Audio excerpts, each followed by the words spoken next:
조국혁신당 새 당대표로 조국 대표가 선출이 됐습니다. 새로운 지도부가 보여줄 비전과 핵심 과제 이분께 들어보죠.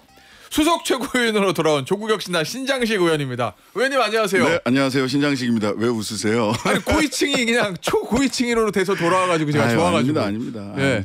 이번에 초선 의원에 불과합니다. 아니 어차피 조국혁신당 자초선 의원이죠 뭐. 아니 네. 이번에 수석 최고위원 된 거죠. 네, 그렇습니다. 네, 일단 축하드립니다. 예, 감사합니다. 득표율이 뭐 77.8%면은 예. 압도적인 득표인데. 예. 뭐 아마도 예. 그 일단 지지해주신 당원 여러분들, 그다음에 응원해주신 국민 여러분들께 감사하다. 수석 최고가 된 만큼 진중하게 이렇게 인사를 하나 드리고요. 아무래도 이제 당 대표 조국 대표에 대한 98.6%. 예. 그다음에 또 저에 대한 이게 지지, 예. 높은 지지 이런 게 전부 다 절실함의 표현인 것 같아요. 절실함인데 너무 높은 거 아니에요? 98.6이면? 아니, 그래도 낮아졌다 이렇게 얘기하시는 분도 있어요. 지난번에 99%였기 때문에 0.4 낮아졌다. 그러네. 예. 예, 근데 절실함의 표시인 것 같아요. 절실함? 당이 어려운 게 사실이거든요. 예. 어려운 국면을 보냈죠. 조국 대표가 작년 12월 달에 수감됐었으니까 실은 당 대표로 비대위원장 기간이 한 2개월 있긴 하지만 수감 기간 다 합치면 한 1년 만에 당 대표로 복귀한 거예요. 예. 근데 그동안에 어려웠어요. 사실 당내 성비 문제도 있었고 비대위가 예. 또 이렇게 한 2달 정도 활동을 했고 하면서 그러다 보니까 그 작년 7월 달에 전당대회 할 때는 막 뭐랄까 축제 분위기에서 했다면 이번에는 예. 간절함과 절실함이 98%의 조국 대표에 대한 지지를 이끌어낸 게 아닌가라고 생각을 합니다. 예. 저 진짜 궁금한 게 네. 성비 문제 빼고 예, 예. 성비 문제가 당연히 어려워진 저 이유 중에 하나지만 그거 빼더라도 네네. 조국 대표가 작년 12월에 수감됐잖아요. 예. 그런데 이제 비상계엄이 있었잖아요. 네네네. 비상계엄 후에 수감됐어요. 후에 예. 탄핵이 있었잖아요. 네네. 조국 대표가 수감되기 전에 계속했던 얘기가 3년은 너무 길다. 그렇습니다. 근데 그게 맞았거든요. 결과적으로. 맞았습니다. 예. 그리고 정권이 바뀌었어요. 네. 사면됐어요. 네. 그것만 놓고 보면 조국혁신당 계속 잘 나가고 좋은 일만 있어야 되는 거잖아요. 근데 왜 어려워진 거예요? 왜 어려워진 거냐? 예. 저희들이 가지고 있는 과제인데요. 저희들이 해결해야 될 문제 하나는 신뢰 문제, 성비권으로 네. 닥친 신뢰 문제. 조국혁신당이 기대하는 그 기대 수준이 굉장히 높습니다. 예. 아마도 죄송합니다만은 다른 당에서 이런 일이 벌어졌으면 벌써 좀 이렇게 원래 그렇지 걔네들이 이렇게 할 수도 있지만 굉장히 엄격해요. 그래서 신뢰 문제를 회복해야 되는 게 하나가 있고 두 번째는 조금 더 근본적인데요. 예. 3년은 너무 길다. 공약을 1년 만에 실천한 정당은 조국혁신당밖에 없어요. 유사 이래로 그럴 겁니다. 그러니까. 그런데 그럼 잘 나가는 이거를 뭐냐면 예. 프로젝트 정당으로 보시는 거예요. 원이슈 정당, 프로젝트 정당. 3년은 너무 길다 끝났으니까 예. 이제 정당의 효용성이 어디에 있지? 조국혁신당. 그러니까 이게 니들이 결국 민주당 흡수될 거야 이런 생각. 그런 생각인 거죠. 그리고 뭐 민주당에서도 저는 이렇게 말씀드리는데 합당 공격을 좀 하십니다. 예. 우리 박지원 어르신을 비롯해서 합당하자 이런 말씀을 하세요. 근데 그게 어떻게 지지율로도 드러나냐면요. 예. 그 장내 정치지도 갤럽이나 이런 데서 보면 조국 대표에 대한 지지도 기대감은 예. 제가 잘 지나가 보겠습니다. 기대감은 굉장히 높은데 예. 그에 비해서 조국혁신당에 대한 지지율은 3분의 1, 4분의 1 수준으로 굉장히 낮아요. 그러니까 조국에 대한 정치 지도자로서의 기대감과 조국혁신당이 지속 가능한 정당이냐라고 하는 것에 대한 신뢰감 사이에 차이가 있는 겁니다. 저는 조국혁신당이 정당으로서 예. 극복해야 될 과제가 두 가지인데 하나는 정당의 지속 가능성을 보여드리는 거. 다음 총선에도 우리는 있을 거다. 요런 있을 거. 거다. 예. 이번 지방선거에 다음 총선까지 갈 것도 예, 없어. 예. 이번 지방선거에 조국혁신당이 민주당과 또 다른 정당과 구별 정립해서 예. 독자적인 메시지와 독자적인 조직력을 구축해 갈 수 있을 거냐. 아하. 여기에 대한 확신을 좀 심어드리는 게 굉장히 중요한 과제라고 생각을 합니다. 그럼 그게 이제 조국혁신당 새 지도부의 제1 과제가 그거예요? 제1 과제가 신뢰 회복, 예. 그다음에 지속 가능성, 예. 효용성. 그러니까 지속 가능성이라는 당의 효용. 쟤네가 한국 정치에서 필요하구나. 예. 라는 거고요. 저는 이 효용성을 보여드릴 수 있는 게 저는 이재명 대통령이 당 대표 시절에 예. 후보 시절에 그 민주당은 중도 보수 정당이다라고 했을 때 사실은 무릎을 탁 쳤어요. 아, 우린 더 왼쪽으로 가면 되겠다. 한국 정치 왼쪽 운동장을 넓게 쓰면 되겠구나. 그리고 이재명 대통령께서는 실은 국민의힘이 좀 극우화되는 것을 보고 더 오른쪽으로 저쪽이 계속해서 오른쪽으로 갈 것 같다. 지금 보니까 오른쪽으로 계속 가고 계시잖아요. 장동혁 대표. 예. 우리가 황교안이다 막 이러시면서 그러면 왼쪽 운동장을 넓게 써야 되겠구나. 그게 저희들이 당이 효능감, 지속 가능성을 보여줄 수 있는 길이다라고 생각을 합니다. 그럼 정책적으로는 민주당의 지금 집권 여당인 민주당에 비해서 조금 더 왼쪽으로 갈 수밖에 없다. 진보적 의제를 아젠다를 던지겠다. 이런 갈 얘기네요. 수밖에 없어요. 그러니까 민주당은 사실은 집권 여당이잖아요. 집권 여당은 국정의 안정. 그러니까 민주당이 검찰 개혁과 사법 개혁에 대해서 목소리를 좀 이렇게 굉장히 세게 내서 심지어는 우리보다 더 비슷하거나 세게 낸 목소리를 내신단 말이에요. 그러나 정성호 법무부 장관과 이재명 대표는 검사들도 잘 다독여서 정부를 끌고 가야 되니까 그럴 수밖에 없거든요. 그럼 거기에 보조를 집권 여당을 맞출 수밖에 없어요. 그러면 이제 뭐 사실 뭐 주택 그 부동산 문제라든지 또는 세제 문제라든지 주거의 문제 특히 이런 부분에 있어서 조국혁신당이 역할을 하는 수밖에 없습니다. 그래야 한국 정치가 균형을 잡을 수 있어요. 알겠습니다. 어떤 말씀이신지. 자, 요 얘기를 안 물어볼 수가 없네요. 네. 성비위 사건 요거. 강미정 전 대변인 이 문제를 제기하고 탈당을 했던 책임 없는 새 출발은 새로운 문제가 될 뿐이다. 이 조국혁신당의 새 지도부가 출범할 때 이런 입장을 내놨거든요. 그러면 이 얘기는 뭔가 그때 문제가 잘 정리되지 않았다. 당사자로서 이런 표현을 하는 것 같은데요. 네네. 아니 뭐 잘 새겨 듣고요. 저희들이 더 바꿀 게 있으면 어차피 혁신은 이어달리기이기 때문에 지난 2달 반 가량 그 9월 달부터 지금 11월 23일까지 2달 반 가량 비대위원회가 사실 수많은 조치를 내놨습니다. 내놓았고 근본적 조치도 내놨고요. 한 가지만 좀 사실관계를 정리해 보면 지금 강미정 전 대변인하고는 법률 대리인들 간에 논의를 지속하고 있는데요. 최근에는 논의가 좀 이렇게 단절이 됐다라고 제가 보고를 들었고요. 그럼 피해자 측 변호사, 가해자 측 변호사 가해자 측은 아니고 가해자 측은 그건 검찰에 이미 넘어갔으니까 당과 당의 공직자는 강미정 전 대변인의 변호인 측과 하고 최근에 끊어졌대요. 그럼 얘기가? 저는 그렇게 어제 보고를 들었는데요. 그러니까 대화가 조금 이어지지 않고 대화가 쭉 이어지다가 최근에 이어지지 않고 있다라고 얘기를 들었고요. 나머지 또 성비위 관련된 피해자는 일찌감치 정리가 다 됐고요. 그 합의가 되고 더 이상 본인을 언급하지 말아달라라는 말씀까지 했고 그다음에 직장 내 갑질 피해자라고 하시는 분하고는 11개 사실을 가지고 이제 당에 진정을 했는데 그중에 노동청까지 가서 1개만 인정이 됐어요. 근데 이 부분을 받아들이지 않으셔서 노동청에서 재심이 이루어지고 있어서 그거까지가 마무리가 돼야 아마 끝날 것으로 보이고요. 아직 그 피해자들이 느끼기에는 부족하다고 느낄 수 있는 부분이 있지만 저희들은 어쨌든 지금까지 할 수 있는 최선을 다했고 책임을 회피할 생각은 전혀 없다라는 말씀을 다시 드립니다. 어쨌든 피해자인 강미정 전 대변인이 만족할 때까지 당은 조치를 취하겠다. 그럼요. 가해자들은 이미 사실은 비대위가 들어서기 전에 출당되고 뭐 당원권 정지되고 해서 다 당에서 이미 떠난 지 오래됐습니다. 당에서 징계받고. 알겠습니다. 의원님.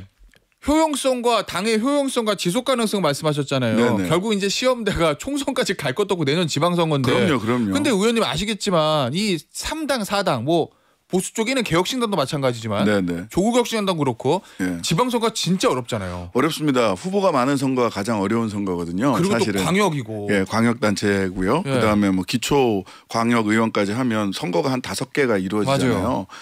그런데 후보 내기도 현실적으로 쉽지 않을 수도 있어요. 지금 뭐 저희들 근데 이제 특히 호남을 중심으로 해서는 입지자라고 흔히들 얘기하는데 입지자들이 꽤나 인원이 되고요. 저희들이 이제 내년 지방선거에서 이건 또 이제 야 그거 가능하겠어라고 말씀하시는 국힘 제로. 요거를 이제 슬로건으로 하나 목표로 지금 잡고 있잖아요. 그래서 야 그거 가능하겠어라고 말씀하시는데 3년은 너무 길다를 가능하다고 생각했던 사람은 사실은 속은 시원하지만 그거 가능하겠어라고 생각을 하셨잖아요. 저는 충분히 가능하다라고 생각을 해요. 왜냐하면 3년은 너무 길다도 저희들이 외치고 국민들이 나선 것도 있지만 실은 윤석열 정권은 죄송합니다만 스스로 자살하지 않았나요? 지금 장동혁 대표 체제로 내년 지방선거를 국힘이 치를 수 있느냐에 대한 물음표가 당내에서도 사실은 많이 나오고 있지 않습니까? 저는 이 오른쪽으로 지금 쭉쭉쭉 가고 있고 주요 정치인 나경원 의원이나 송원석 원내대표나 이런 분들이 장동혁 대표하고 색깔을 맞추시더라고. 그래서 저는 이 국힘제로 글쎄요 부울경하고 대구 경북 정도가 저는 남아있는 과제 지역이라고 생각하는데 부울경 분위기 저도 이번에 전당대 하면서 돌아보니까 많이 바뀌었어요. 그럼 그 얘기는 조국혁신당이 특별히 뭐 하지 않아도 아니죠. 이제 조국혁신당은 뭐라 국민의힘 자체적으로 알아서 제로가 될 수 있다 이런. 아니 그래서 이제 국힘제로 힘이 실리고 있다. 힘이 국민의힘 실리다. 덕분에. 아니 근데 내가 궁금한 게 네. 민주당이 국힘제로 하면은 그리고 민주당이 거대 정당이니까 후보 다 내가지고 우리가 다 이길게 뭐 이렇게 해서 국힘제로 만들겠다 뭐 딱 와닿는데 조국혁신당의 국힘제로를 위해서 뭘 할 수 있어요? 국힘제로 자 생각해 보세요. 지난 대선에 내란 국면에서 치러진 대선이었어요. 그럼에도 불구하고 소위 권영국 후보와 이재명 후보의 합, 그다음에 이준석 후보와 김문수 후보의 합 별 차이 안 납니다. 별 차이 안 나요. 근데 이제 이재명 후보의 합은 저희들이 공동선대위에 결합했잖아요. 다른 야당들 그다음에 광장의 시민 세력들 즉 저는 지금도 연합 정치를 통해서 힘을 모으지 않으면 국힘제로라는 목표를 실현하는 데는 쉬운 일은 아니다라고 생각을 합니다.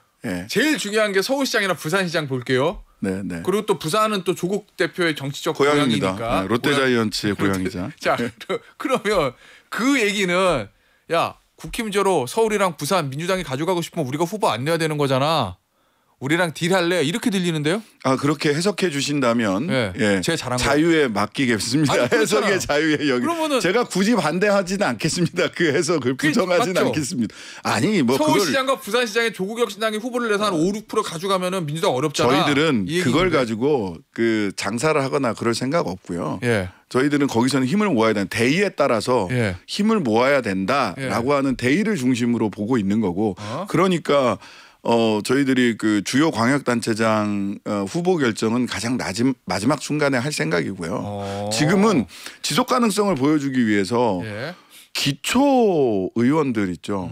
거기에 심혈을 기울이고 있습니다. 기초 의원들을 그래야 조직이 풀뿌리 조직이 골목까지 들어갈 수 있거든요. 국힘제로는 기초 의원보다 광역단체장 얘기하는 그거와 거잖아요. 함께 그건 이제 가장 마지막 순간에 전략적 선택, 대의와 명분에 따른 선택을 하면 된다. 지금 우리가 준비해야 되는 거는 기초 의원들, 기초자치단체장들을 준비한다라는 겁니다. 의원님, 조국 대표 1번 서울시장, 2번 부산시장, 3번 서울시장, 부산시장을 레버리지로 해서 재보궐 어디입니까? 그거는 가장 어제도 그 기자간담회 일요일 월요일 어제까지 계속 기자간담회에서 또는 기자 백볼에서 얘기를 했는데 가장 마지막 순간에 결정한다. 아니 오늘 의원님 말씀하시는 거 보니까 민주당하고 서울시장 부산시장을 이거 레버리지로 해가지고 그렇지 않습니다. 저희들은 대의를 부산 중심으로 저기 뭐 전재수 장관이 만약에 부산시장 출마하면 그 자리나. 드리블 그만하시고요. 아니에요. 저희들은 대의와 명분에 따라서 국힘 제로를 이룰 수 있는 가장 효과적인 방법을 선택한다. 알겠습니다. 하나 더. 조국 대표요. 그냥 한동훈 전 대표가 원 저작자인데 한동훈 전 대표랑 그거 토론하지 왜 또 장동욱 대표요? 대표 대 대표? 대표 대 대표로 해야죠. 아니 원 저작자랑 해야지. 그럴 원 저작자가 그런 문제가 아니고 원 저작자는 맞아요. 왜냐하면 당시 대장동 이기 수사팀, 강백신, 어미준 등의 이기 수사팀의 인사를 한 사람이 그 한동훈 법무부 장관이기 때문에 제가 보기에는 이기 수사팀이 한 그 조작 기소의 책임자 중에 한 사람이죠. 그래서 그분은 수사기관에 가서 그 부분에 대한 해명하셔야 될 부분이고요. 지금 한동훈 전 법무부 장관 한동훈 씨는 지금 이제 내년에 어쨌든 국회로 들어오고 싶으실 거 아니에요. 근데 장동혁 대표가 공천을 안 줄 것 같아요. 그 뭐 게시판 다 뒤져보겠다 하는데 공천 주겠습니까? 그렇다고 해서 그러면 어디 다른 재보궐선거 지역에 수도권에 나오면 당선이 될 거냐? 당선이 안 될 거예요. 마음이 좀 급하세요. 그런데 이용당할 이유가 없다. 숟가락 얹지 마시라. 내년에 재보궐 들어와야 되는 거는 조국 대표도 마찬가지 아니에요? 그렇죠. 그러니까 들어와야 되는 두 사람끼리 괜찮은 것 같은데. 아니지. 그거는 그래요? 이제 그 재보궐은 뭐 재보궐 그 자체가 도구가 될 수는 있지만 재보궐 그 자체가 조국 대표가 목표겠습니까? 그래요? 알겠습니다. 저기 이준석 의원하고는 네. 또 개인적으로는 가까운 사이인데. 그러니까요. 왜 또 선전을 벌였어요? 최근에? 아니 선전 이준석 의원이 예. 그 페이스북에다 뭘 올렸더라고요. 저는 이제 어디 다른데 일정 가는 중인데 페이스북에다 올렸더라고. 그래서 이것도 역시 장동욱 대표하고 조국 대표 이 토론 때문에 그런 거잖아요. 예, 그러니까요. 근데 진짜 이거 하긴 해요 토론? 해요. 지금 채널 각각 가동 중이에요. 아 그래서 일시 장소 정했어요? 아직 못 정했고 그 우리는 일찌감치 정해서 월요일 날 정해서 그쪽에 예. 통보하고 그 하자라고 하는데 예. 뭐 모르겠습니다. 이제 뭐 서로 그렇게 채널까지 정했으니까 예. 되겠죠. 그래요? 되리라고 믿고요. 뭐 예. 안 할 이유가 없지 않습니까? 본인도 오케이 했는데 국민들 앞에서. 예. 그런데 앞서 이준석. 이준석 의원. 예. 아니 그러니까 속담에 이런 말이 있어요. 뭐야 남의 군불에 밥 짓지 마라. 남의 횃불에 개 잡지 마라. 예. 숟가락 얹기도 밥 짓기도 개 잡기도 사절합니다. 예. 알겠습니다. 본인은 뭐 대장동 뭐 당사자도 아니잖아. 장동욱 대표하고 조국 대표 하는지 제가 지켜보겠습니다. 네네. 아니 저희들은 매우 적극적이다. 여기서 할까요? 뭐 그 네. 여러 군데서 하도 저도 전화를 여러 군데서 그래요? 많이 받고 있습니다. 네. 잘 판단을 할 겁니다. 저희가 오퍼를 넣으면은 잘 판단을 할 해주시겠어요? 겁니다. 잘 판단을 할 겁니다. 자 마지막 요거 짧게. 네네. 오랜만에 나오셨으니까 김건희 여사가 박성재 당시 법무부 장관에게 내 수사는 어떻게 되고 있어요? 김정숙 여사하고 김혜경 여사 건은 왜 어떻게 되어가요? 이거 물어봤다거든요. 네. 이 문자가 의미하는 거 뭡니까? 이거는 뭐 V0가 역시 김건희였구나라는 거를 확실히 말하는 거고 되게 그리고 하나는 불안감이 보여요. 본인이 예. 나 사법 처리되는 거 아니야? 아. 왜 저 사람은 왜 안 하지? 그러니까 불안감과 일종의 질투심 같은 거, 자격지심 이런 게 보여요. 그리고 이런 게 확실히 이번 소위 내란 내지는 불법 비상계엄의 하나의 원인으로 굉장히 강력하게 작동할 수 있었겠구나라고 하는 추정? 너무 불안해 보이지 않으세요? 예. 예. 그러니까. 예. 알겠습니다. V0의 불안감. 비상계엄의 단초가 됐을 수도 있다. 여러 가지 원인 중에 굉장히 중요한 원인이 됐을 것이다. 알겠습니다. 네. 오늘 인터뷰 여기서 마무리하도록 할게요. 신장식 조국혁신당 최고위원이었습니다. 의원님 감사합니다. 네, 감사합니다.